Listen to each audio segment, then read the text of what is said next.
call me. Yes. What are those?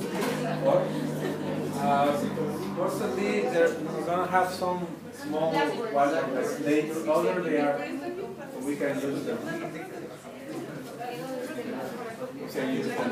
We'll do that probably for some other activity, but yes. Hey, hi. Well, here is my team. We are Mario Antonio, Renata Albarrán, and Maria de Pilar.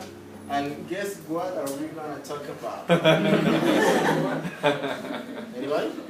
Well, it's gonna be standard and non-standard English.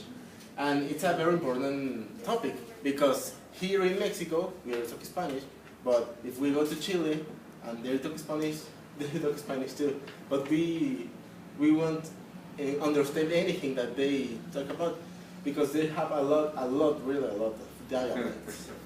In some parts of the United States and some parts of Europe, they also talk English with some dialects, and we can understand them. But in some cases, it's important to know these dialects or to ask for them. We're going to start. I think.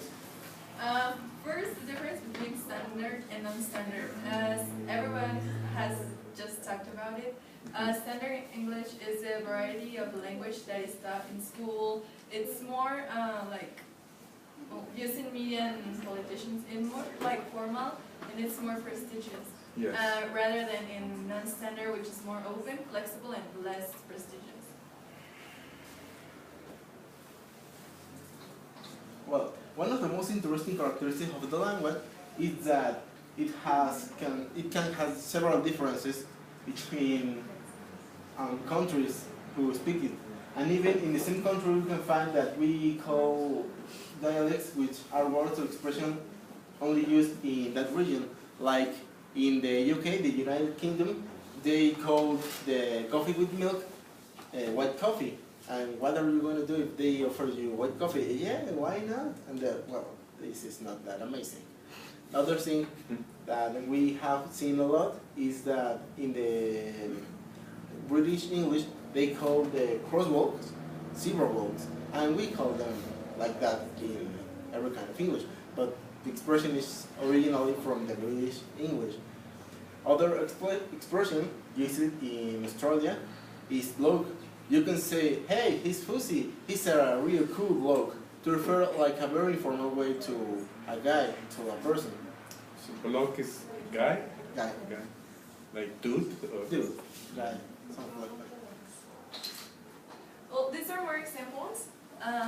For like bloke, it's used in Australian and British English to talk about a man in an informal way.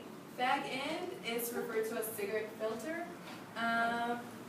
Zebra walk is to refer to a crosswalk. And as white coffee is used to talk about coffee with milk. In a more clear way, I know that I don't talk. And they don't say American coffee, right? Like we do here. No. It's only here, I think, American. It's black coffee.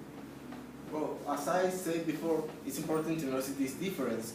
And if we didn't notice them, we have to be like curious but be confident to ask what does block means or something like that to avoid confusions. Well, here are some more examples about vocabulary differences because we know there can be pronunciation or grammar differences.